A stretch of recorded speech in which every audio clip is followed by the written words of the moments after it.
అయితే దీని మీద ఒక పర్టికులర్గా ఒక నిర్ణయం అయితే తీసుకునేటువంటి పరిస్థితి కనపట్లేదు.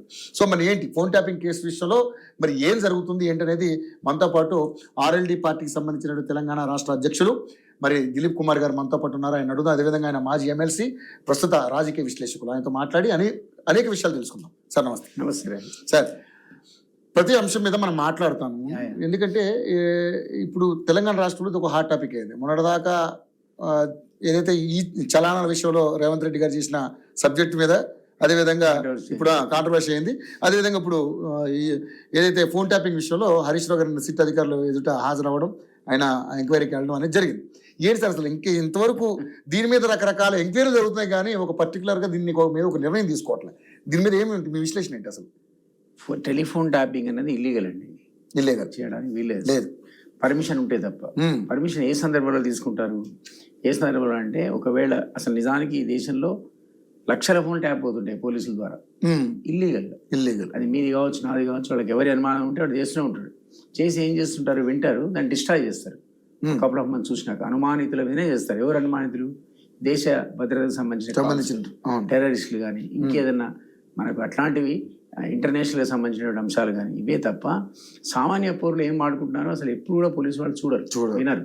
కానీ టీఆర్ఎస్ వాళ్ళు ఏం చేశారంటే దాని ఒక ఎక్స్ట్రీమ్ లాయి. ఎందుకంటే వాళ్ళ దగ్గర పోలీసు అధికారులు చెప్తారు, మా ఈ టెక్నాలజీ మా దగ్గర ఉంది సార్ అని చెప్పడం వల్ల వాళ్ళు ఏంటంటే అది అడ్వాంటేజ్ తీసుకొని మన వాళ్ళది తన అస్మదీయులది తస్మదీయులు అందరిది కూడా ఇష్టం ట్రాప్ చేసి మనం విన్నాం కదా. అప్పుడు కేటీఆర్ ఇట్లాంటి కొంత నేతలు కూడా సినిమా యాక్టర్లు సంభాషణ విన్నారని, కొందరేమో టీఆర్ఎస్ నాయకులు రియల్ ఎస్టేట్ లావాదేవీల మీద పడి వాడికి ఇల్లీగల్ సొమ్ము ఎక్కడుందో కనుక్కొని వాడిని బెదిరించి డబ్బులు తీసుకున్నారు. ఇవన్నీ రకరకాలు ఎక్స్ట్రీమ్కి వెళ్ళిపోయారు. యాక్చువల్గా చేయకూడదు. ఎంతవరకు అంటే అంతవరకే. దేశ భద్రతకు సంబంధించి పోలీసు అధికారి వాళ్ళు చెప్పకూడదు ఇన్ఫర్మేషన్ నా దగ్గర ఉందని. ఇచ్చేశారు. చేయడంతో వీళ్ళు అండూ అడ్వాంటేజ్ తీసుకున్నారు. కాబట్టి హరీష్ కూడా నాకు ఈ ఇన్ఫర్మేషన్ ఇవ్వని వాట్సాప్ మెసేజ్ ఇచ్చి ఉండొచ్చు, నాకు అది కావాలని ఇచ్చి ఉండొచ్చు, మాకు తెలియదు. ఎందుకంటే మీరు అంటున్నారు వాళ్ళు ఎవిడెన్స్ సహా ప్రొడ్యూస్ చేశారు, కుటుంబ సభ్యులు కూడా ఇచ్చారు. అంటే అక్కడ ఎవరో వీళ్ళకి ఆ ఇన్స్ట్రక్షన్స్ ఇచ్చి ఉండాలి. కానీ ఈ రోజు మీరు అంతా వీళ్ళు చెప్తారు, ఈయన చెప్తే చేసా, ఆయన చెప్తే చేసా. దానికి ఆధారం ఏంటి? రైటింగ్ లో ఉండదు కదా. రైటింగ్ లో ఇవ్వాల్సిన హోమ్ సెక్రటరీ. హోమ్ సెక్రటరీ కూడా ఎట్లా ఇస్తాడు? ఆ పోలీస్ ఆఫీసర్స్ ఇది మా దగ్గర ఉన్నది అన్అఫీషియల్ గా చూపించి పర్మిషన్ తీసుకుంటే 3 నెలలు ఇస్తారు. ఆ 3 నెలలు అఫీషియల్ గా ట్యాప్ చేస్తారు. అప్పటిది కోర్టులో ఎవిడెన్స్. ఈ అఫీషియల్గా ట్యాప్ చేసిన సందర్భంలో 3 నెలలు మీకు అట్లాంటి ఇన్ఫర్మేషన్ ఇన్క్రిమినేటింగ్ ఎవిడెన్స్ అంటారు దొరికింది అనుకోండి, బుక్ చేస్తారు, అరెస్ట్ చేస్తారు. అది వేరు, దేశం సంబంధించినటువంటి వ్యవహారాలు. అది హోమ్ సెక్రటరీ అది లేకపోతే మీరు ఎవరో సినిమా యాక్టర్ తింటా, రియల్ ఎస్టేట్ బిల్డర్ తీస్తా అంటే హోమ్ సెక్రటరీ పర్మిషన్ ఇస్తాడా? మీరు మీడియాలో ఉన్నది అది తీయండి లిస్ట్. ఒక్క ఫోన్ కూడా హోమ్ సెక్రటరీ పర్మిషన్ ఇవ్వనప్పుడు ఇక్కడ నిలబడుద్దండి కేసు. ఇది ఎవడు చెప్పినాడు? ఇప్పుడు కేసీఆర్ చెప్పాడు అందుకే అరెస్ట్ చేశాడు అంటారు అధికారులు. కేసీఆర్ అడిగితే మీకు జ్ఞాపకం ఉందా? కేసీఆర్ మీడియాలో రాధాకృష్ణరావు పేరెత్తే 100 మందిలో వాడు గొట్టంగాడు, వాడు తీసుకొచ్చిన ఇన్ఫర్మేషన్ ఏంటో నేను చదువుతా, నాకు రిలవెంట్ ఉంటే చూస్తా, లేదా చింపోదల వారు అన్నాడు. 100 మంది అన్నాడు. హూ ఇస్ దట్ ఫెలో అన్నాడు. అన్నాడు.